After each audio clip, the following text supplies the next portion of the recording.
You're standing around a fire. It's 50,000 BC. The sun just went down. There's no Netflix. There's no phone. There's no existential dread about your inbox. There's just you, the flames, and the thick, choking smoke curling directly into your face. And somewhere at some point, one of your ancestors looked at that smoke and thought, wait, what if I did that on purpose? This is the story of how humans discovered smoking. Not cigarettes, not cigars. Not the guy outside the office who you always end up talking to for too long. We're talking about the very first time a human being intentionally inhaled something burning, and why that might be one of the oldest habits our species has ever had. Because here's the thing nobody tells you. Smoking doesn't start with tobacco. It doesn't start with colonial trade routes or Native American ceremonies or even agriculture. The desire to inhale smoke might be hardwired into us on a level so deep, it predates civilization entirely. And the evidence for this is genuinely insane. Let's start with fire. Because before you can smoke anything, you need fire. And fire has been part of the human story for a very, very long time. The oldest confirmed evidence of controlled fire use by our ancestors dates back roughly 1 million years, from a site called Wonderwork Cave in South Africa. Archaeologists found burnt plant ash and charred bone. Not the result of a wildfire, but of a sustained, contained fire, used deliberately inside a cave. Now, 1 million years ago, we weren't even Homo sapiens yet. That was Homo erectus, our earlier cousin, with a smaller brain, a heavier brow, and absolutely zero interest in being told what to do with it. They sat around fires just like we do. They cooked, they stayed warm, they huddled together in the dark, and they breathed smoke. Every single day for hundreds of thousands of years, every human and pre-human ancestor who sat near a fire inhaled smoke. It was unavoidable. It was constant. It was basically the original air quality situation, and nobody had an app to check it. But here's where it gets interesting. Some of that smoke wasn't just wood smoke. When you burn organic matter, you don't just get carbon dioxide and water vapor. You get a cocktail of compounds depending on what you're burning. Some plants, when combusted, release psychoactive chemicals. Alkaloids, terpenes, compounds that interact with the human nervous system in ways that are, let's say, noticeable. In other words, some of our ancestors were absolutely accidentally getting high around the campfire, and they had no idea why they felt amazing. This isn't a fringe theory. Researchers have proposed for decades that early humans living in forested environments would have regularly been exposed to the smoke of psychoactive plants like cannabis, Nicotiana species, and various entheogens that grow naturally across Africa, Europe, and Asia. The human brain, it turns out, has receptors that respond to cannabinoids. These receptors didn't evolve because of cannabis, they're part of our endocannabinoid system, which regulates everything from mood to memory to appetite. But the fact that they exist means that when a human first inhaled smoke from a burning cannabis plant, their brain wasn't confused. Their brain was like, oh, hello, I've been waiting for you. And that moment, that first accidental hit of psychoactive smoke around a prehistoric campfire, might be the true origin of smoking. Not a decision, not a plan, just a very pleasant accident, repeated enough times that someone eventually thought to recreate it on purpose. Think about that for a second. The entire multi-trillion-dollar global tobacco industry, the centuries of ritual, the shamanic traditions, the medical practices, the social customs, all of it may have started because a tired hunter sat downwind of the wrong bush and had a really unexpectedly great evening. History is sometimes beautiful in the most absurd ways.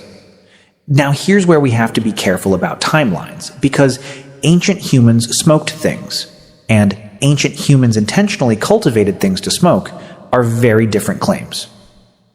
Let's talk about what the archaeology actually tells us.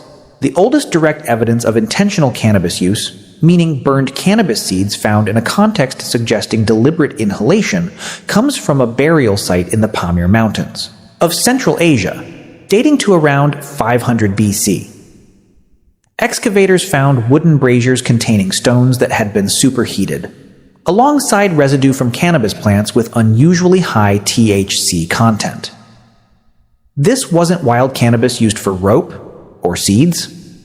This was the good stuff, and it was placed directly in a ritual burial context, 500 BC.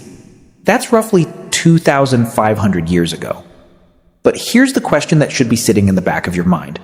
Does the absence of older physical evidence mean it didn't happen earlier? Or does it just mean we haven't found it yet?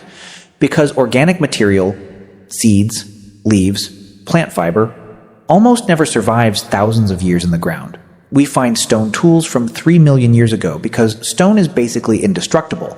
But a wooden pipe filled with dried herbs? That's gone in a few centuries under normal burial conditions. A leather pouch of cannabis? Dissolved back into the earth long before any archaeologist ever showed up with a trowel. So the absence of evidence, in this case, is absolutely not the evidence of absence. There is also the Herodotus problem. Herodotus, the ancient Greek historian writing in the 5th century BC, described in remarkable detail the Scythians, a nomadic people from the Eurasian steppe, performing what he called a vapor bath. They would set up small enclosed tents, heat stones until they glowed, and throw hemp seeds onto those stones, then sit inside the tent inhaling the smoke and, as Herodotus wrote, howling with pleasure. For centuries, historians assumed he was exaggerating or misunderstanding what he saw.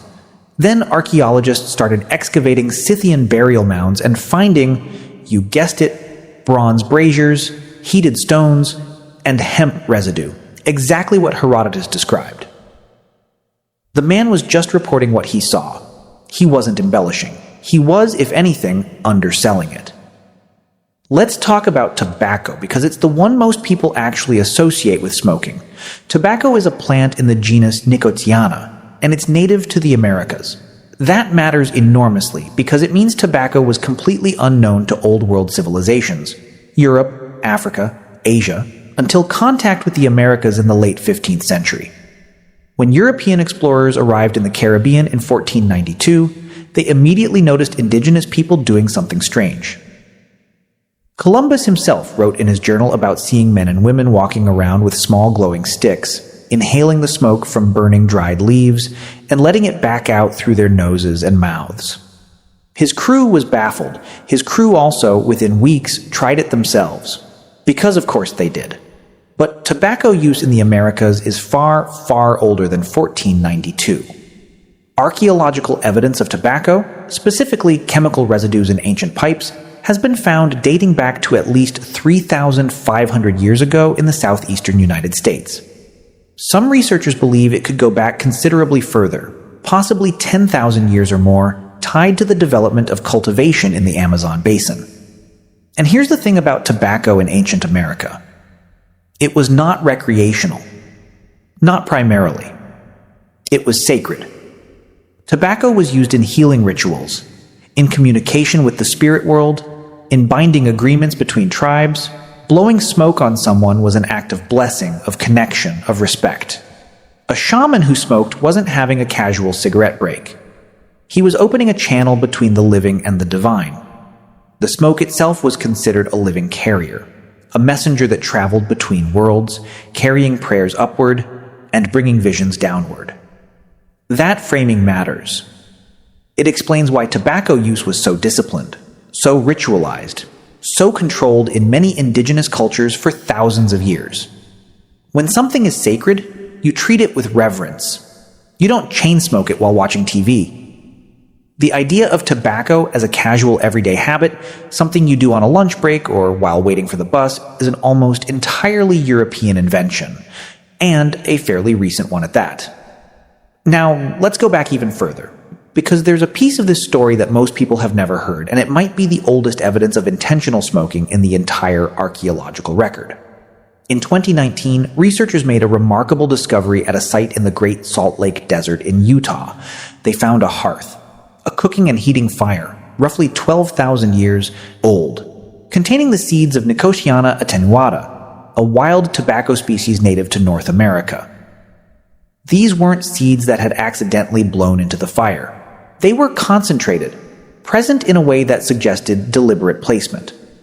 The site predates any known pottery or pipe artifacts in the region by thousands of years. This pushed back the possible timeline of tobacco use in the Americas by a significant margin. And it raised a genuinely fascinating question. If people were throwing tobacco into fires 12,000 years ago, whether to inhale the smoke or for